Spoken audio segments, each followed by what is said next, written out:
নমস্কার, আমরা দেখছি জানতে ইচ্ছে করে আমাদের সাথে আছেন পশ্চিমবঙ্গের ফায়ার ব্র্যান্ড নেতা মাননীয় দিলীপ ঘোষ মহাশয়, হিন্দু হৃদয় সম্রাট বলে পরিচিত। দিলীপ দাকে আমাদের প্রথম প্রশ্ন, দিলীপ দা, প্রথমে পার্সোনাল কিছু প্রশ্ন।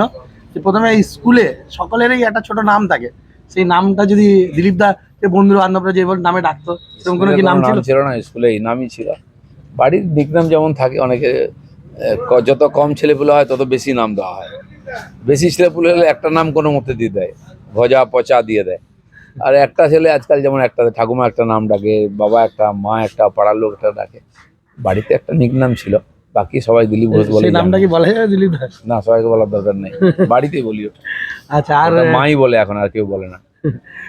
আর আমাদের যখন আপনি যখন প্রথমবার স্কুলে কোনো এরকম স্মরণীয় ঘটনা, যেটা যে ঘটনাটা আমরা সাধারণ মানুষরা জানি না, কিন্তু দিলীপ দাকে জানতে চাই, সেরকম কোনো ঘটনা কি?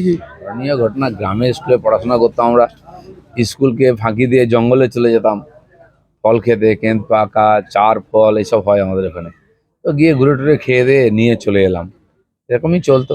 লোকের জমি থেকে আগ ভেঙে নিয়ে আসতাম, খেতাম। গ্রামের জীবনে যেরকম হয়, ওখানে সরস্বতী পুজো হতো গ্রামে আমাদের স্কুলে যখন, তো লোকের জমি থেকে সবজি নিয়ে আসতাম, লঙ্কা নিয়ে আসতাম, কফি নিয়ে আসতাম, দিয়ে ওই দিয়ে খাওয়া দাওয়া হতো।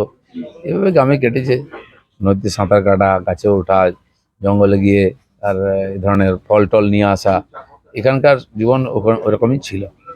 আপনি পশ্চিমবঙ্গ তথা ভারতবর্ষ ছাড়াও বিদেশেও বিভিন্ন জায়গা আছে, আপনার এই সমস্ত জায়গার মধ্যে কোন জায়গাটায় থাকতে এখনো থাকতে কোথায় ভালো ভালো লাগে? দুর্গাপুরে। দুর্গাপুরে? দেখো ভাই, নিজের গ্রাম, নিজের পরিচিত পরিবেশ ছাড়া কোথাও ভালো লাগে না। লোকে যায় ঘুরে, অনেকে চাকরি করতে বিদেশে গেছে, বাধ্য হয়ে থাকতে হচ্ছে।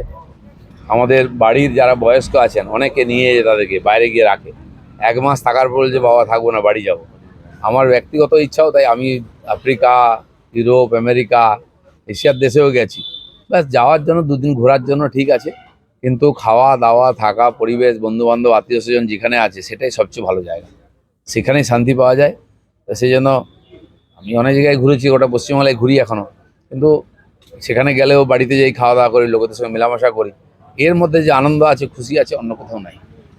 আচ্ছা, আর একটা পলিটিক্যাল যে কোশ্চেনটার জন্য অনেকেই অনেক দিন ধরে এই কোশ্চেনটা অনেকে হয়তো করেছে।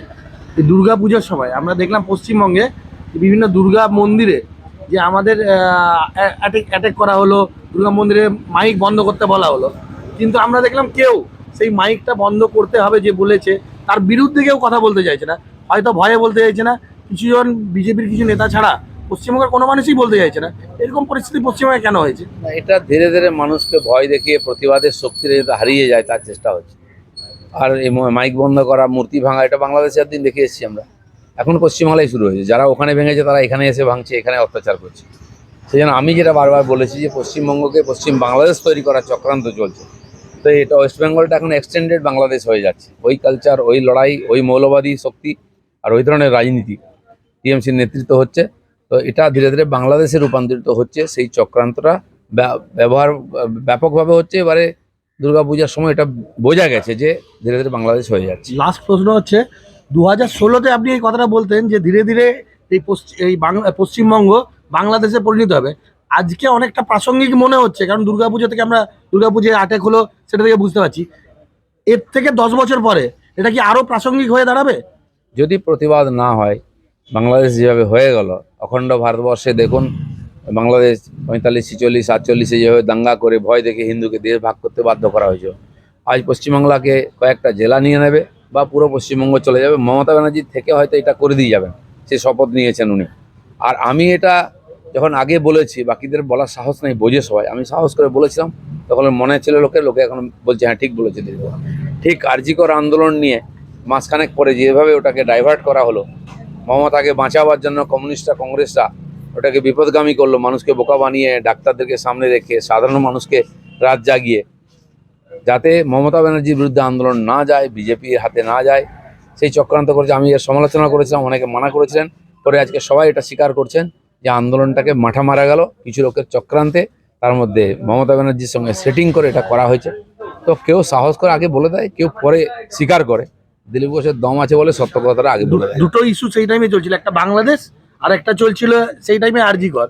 কিন্তু বাংলাদেশটাকে কোথাও না কোথাও একদম বন্ধ করে দেওয়া হলো, বাংলাদেশের ইস্যুটাকে, হিন্দুদের যে সমস্যাটাকে। দুটো ইস্যুই এখানে মমতা ব্যানার্জির বিরুদ্ধে ছিল, তাই দুটোকে চাপা দেওয়ার চেষ্টা হয়েছে। আমাদের দায়িত্ব এটাকে তুলে মানুষের কাছে নিয়ে যাওয়া। মানুষ বুঝতে পারছে, কিন্তু বলবে কি? বললে তাকে বিপদে পড়তে হবে। আজকে যেভাবে খুন ধর্ষণ পাড়ায় পাড়ায় হচ্ছে, তো লোকে ভাবছে আমি না শিকার হয়ে যায়। আর যারা করছে সেই পার্টির মধ্যে নেতারা সেফ নয়, উপর থেকে নিচে হয় মার্ডার হচ্ছে, নাহলে মার্ডারের মতো পরিস্থিতি তৈরি হচ্ছে, তারা ভয় পেয়ে যাচ্ছে আজকে কী হবে। তো এই পরিস্থিতিতে কে প্রতিবাদ করবে? আমরা করছি, করতেই হোক কাউকে না কাউকে। ধন্যবাদ দিলীপ দাকে, অনেক অনেক ধন্যবাদ।